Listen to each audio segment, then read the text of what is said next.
Hi guys, John here back again with my post-match reaction video to Watford 2, West Ham 0. I haven't done a team sheet video because I couldn't be really bothered about it, to be honest with you.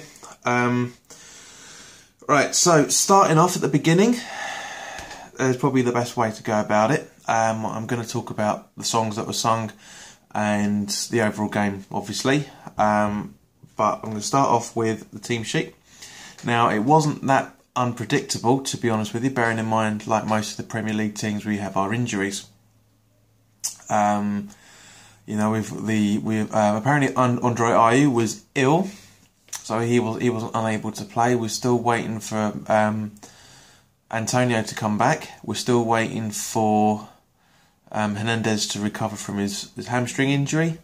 And who else is out? I think that's about it, actually, for the normal players. Anyway, so starting off, in goal, we had Joe Hart. There's a flat back four of Zabaleta at right back, Reed, and... Sorry, guys, my notes have just disappeared now.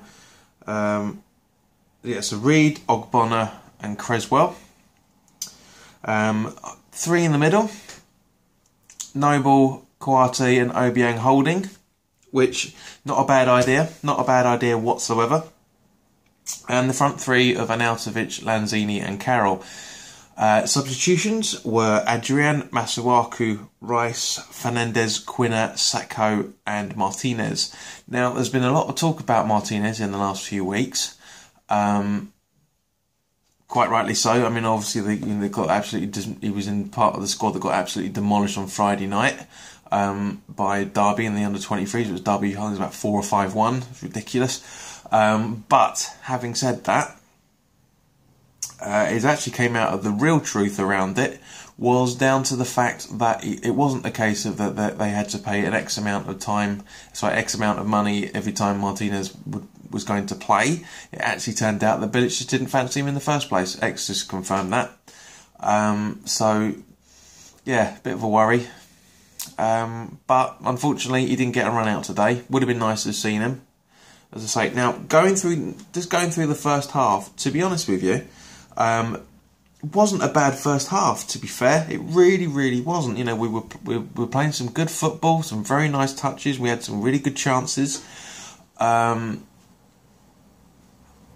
Carroll was lucky to stay on the pitch in the first half, well, throughout the entire game before he was substituted, to be honest, right from the beginning. Now, this, again, is a contentious... this is very, very contentious with everybody at the moment, because at the end of the day, my argument with what happened in the first few seconds is that if you're running and you jump, you can't control where your arms go. Now, it appears to me that this unnatural position talk has all disappeared. Absolutely disappeared out of the game. Yeah, I just really, really don't understand why all of a sudden nobody knows what's going on anymore in terms of this rule. Carroll jumps up as everybody does. When you're running, you're jumping up and your arm's going, you give yourself the momentum. And he, again, watching the ball, make that very, very clear now, he was watching the ball the entire time. And Clout's, Watford's debutant, can't remember his name now, the guy's down for 2.5 minutes, comes off and gets a couple of gauzes up his nose. So, you know, it was... People were saying that he should have been sent off for that. Bollocks. Sorry, guys, but get up, get your head out of your arse. Not a case in any shape or form. It's a natural position. If you're running and you're jumping, your arms go up. You don't jump with your arms down by your sides. Wake up, people. Seriously. Stop jumping on the bandwagon. Okay? So, that's my rant of that part of it. More rants to come. But as I say, you know, we had some good chances. Kouate had a decent chance. The goal we conceded by Watford in the 10th minute was a typical Watford pinball goal, to be honest with you. was bouncing around all over the place. A few interplay passes where our players were ball watching rather than actually properly playing the game. To be fair, the majority of the time we were ball watching, mostly due to the fact of lack of confidence. Now, as I say, it all bounced around a few times. Bang, bang, bang, bang. Got to Hughes, I think his name is, and boom, 1-0. It was going to happen. We knew we were going to concede. The boys are very, very nervous still. It's very obvious that's happened. That's the case. So going on from there, I say we played some really, really good chances. Arnautovic had, I think it was about 30-something minute. Had a really, really good, three really good chances to score. Three really good chances to score. Except for Gomez, who was brilliant at stopping the ball. Absolutely brilliant. Arnautovic goes for header. Gomez parries it out. Arnautovic tries to kick it out. Not a brilliant take from him, to be fair. Again, a great stop by Gomez. He sticks his leg out to stop the ball, and then again Arnautovic runs after the ball and squares it straight at him, straight at Gomez. So we had our chances. The first half we were looking good. It wasn't bad football play in any shape or form. It was very interesting football. It's just we couldn't take the chances that were presented to us. Likewise, neither did Watford. To be fair, they were trying a few things, and things was going askew with. Now, second half, Watford absolutely all over us. Oh, that's the first thing I needed to. Sorry, I completely forgot to mention. Richarlison, cheating cunt. Sorry, but he is. He tried to force a penalty from a Zabaleta block in the first half. Nothing doing. Didn't book him.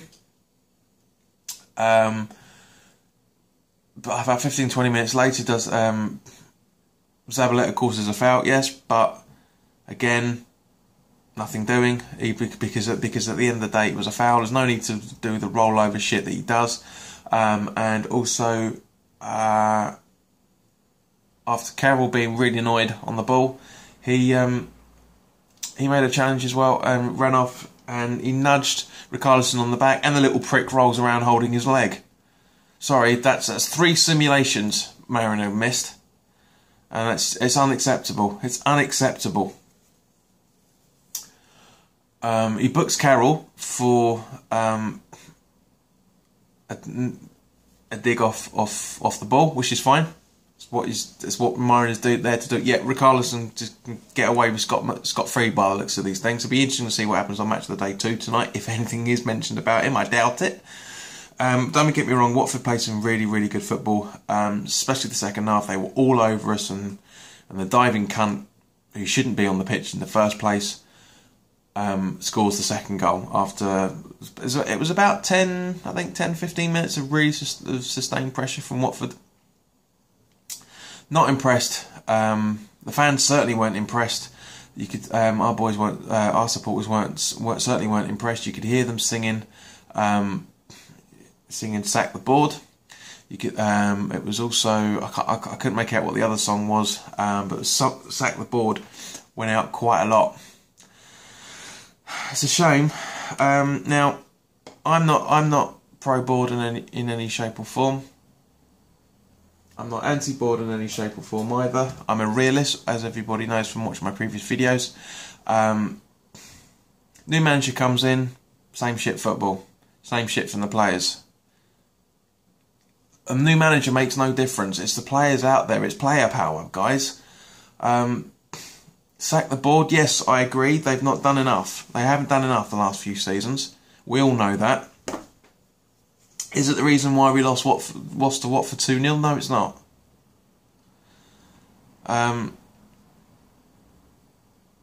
It's painful. It's painful. It was a painful game to watch in the second half, especially with there's no fight in the team still. There's no confidence. Understandable, but unfortunately we are now we now are the team in the league that has shipped the most goals. You know, we've conceded the most goals in the Premier League, and that record was held by Crystal Palace before the weekend. It's not good. It's not looking good at all. It's got nothing to do with David Moyes. Because at the first half you could see what they were working on in training, just to defend as much as possible. That worked. It really, really worked. You know, apart from that lucky goal. You know, any team that gets a sustained amount of pressure is going to concede. Anyone, Chelsea do it, Man City do it.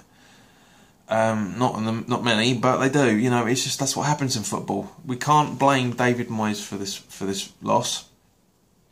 The players just weren't mentally there. I don't think they were in the first half. I don't know what the hell was said in the second half.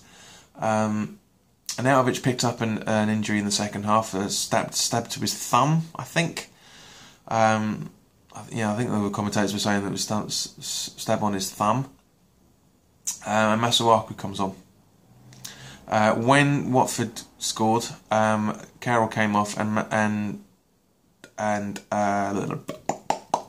Sacco came on. So again, good substitutions by Moyes. Very good. It's just the players don't have any confidence. They're scared to play football by the looks of it, especially when that second goal went in. So first half, brilliant. Very, very happy. I was chatting to my cousin, chatting to a mate of mine that was at the game. Very, very happy with what was going on in the first half. And then all of a sudden, West Ham turns up. The usual West Ham turns up. So, anyway, guys, as I say, we're still stuck in the bottom three now. We don't seem to get what's going on. I don't seem to get what's going on. The problem is we're playing Leicester on Friday night. You know, it's not looking good. It's really not looking good. It's going to be an awful atmosphere again. I mean, nobody likes Friday night games at the best of times, but you know, we've got to accept it now. You know, we're not looking at, as it's standing at the moment, it looks like we're not looking at any 3 o'clock kickoffs anymore, or standard weekend kickoffs anymore, due to all the money, which is what's causing all this crap in the first place. But yeah, as I say, thanks guys for watching. I wanted to really make a more optimistic video, but I just can't. I really can't. If you like what I'm saying, and if you like my previous videos, please subscribe. If you like this video, please like. If you agree with what I'm saying, comment. If you don't agree with what I'm saying, comment. It'd be interesting to talk to people. So thanks for it, guys. Enjoy the rest of your weekend, albeit the next 4 hours of it. And I will see you again soon. All the best. Take care now.